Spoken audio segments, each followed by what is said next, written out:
Hey, music lovers. Chris Hess here, coming to you from Lexington, Massachusetts. Welcome to Chapter 4 of my series on how to make your first virtual choir.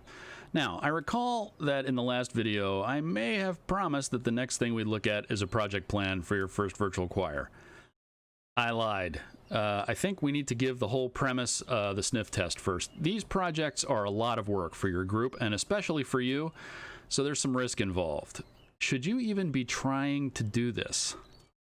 I believe in general that where there's a will, there's a way. So I'm not going to characterize the following issues as deal breakers, but I am going to suggest that if you haven't thought these things through, now is the time.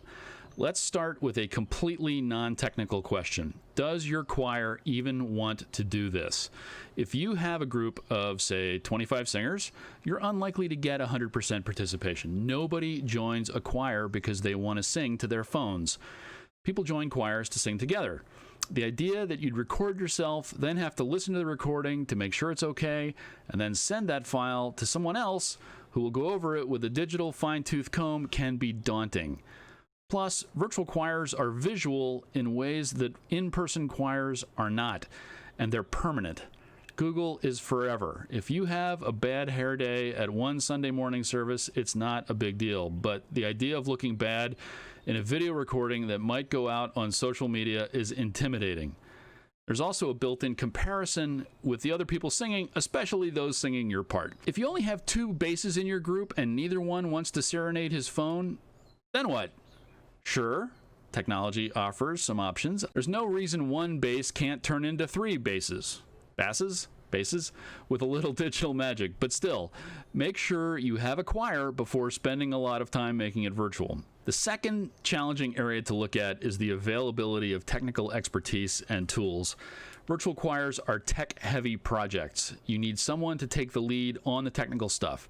You need software to make it work. You need at least one computer that can run that software. You need sufficient connectivity to move gigabytes of video files around. I think people take priority over tools in this area. Rather than decide ahead of time that you want to do your project in a certain program and then go looking for someone who has that program, I think it makes more sense to try to find a skilled video editor. If you do, and that person is willing to help, who cares what software he or she uses as long as it can do what you need? When you watch a YouTube video, do you care what editing program was used to make it? And that's essentially what we're talking about with virtual choirs. They're just videos. Your third challenge is going to be time. If this is your first virtual choir, I predict you're going to spend something like 20 hours of effort getting set up. Then you'll spend another 10 hours collecting and organizing your singer video files. That doesn't count your singer's effort. Then the real work starts. Unless you or someone who's willing to help you are or is a skilled video and sound editor, I assume you're going to spend around 2 hours per singer preparing their audio and video, getting it synced with all the other singers and accompaniment, and getting your audio mix nailed down and your video created. Let's add another 10 hours for just stuff. Things will go wrong. With 20 singers and a short song, you could easily be looking at 80 hours of effort or more the first time out. Does it sound like I'm trying to talk you out of making a virtual choir? I don't want you coming back here leaving comments like, "Chris, you stupid, evil..."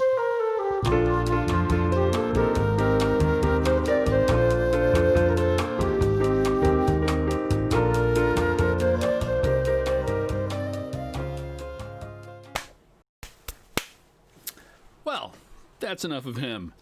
But his point is valid. These projects are complicated and time-consuming, so why might you decide to do one anyway? If your group already has an audience, it's another chance for you to reach them. In 2020, I think this is a big deal for church choirs. Your congregation misses you. They're thirsty for your music, and the longer we have to stay apart because of the public health situation, the more they're going to miss you.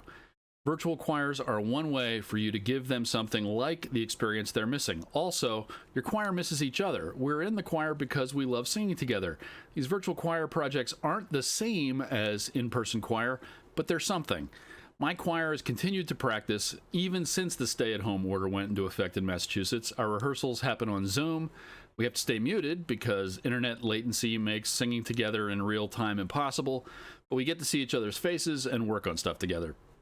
The last benefit of virtual choirs that I'll mention is that they're tailor-made for a culture that increasingly prioritizes video and social media for entertainment and communication. A recent project we did at our little church with our little choir has 8,000 combined views on Facebook and YouTube. We post videos of us singing all the time, but this is the first time we've had a post blow up like that. Virtual choirs are increasingly popular. Done well, they can get the word out about your group to a lot of people very quickly. I can now say, I warned you. If I failed to talk you out of this, join me in the next video for a look at your first virtual choir project plan. I mean it this time. Thanks for watching. I've been Chris. See you on the other side.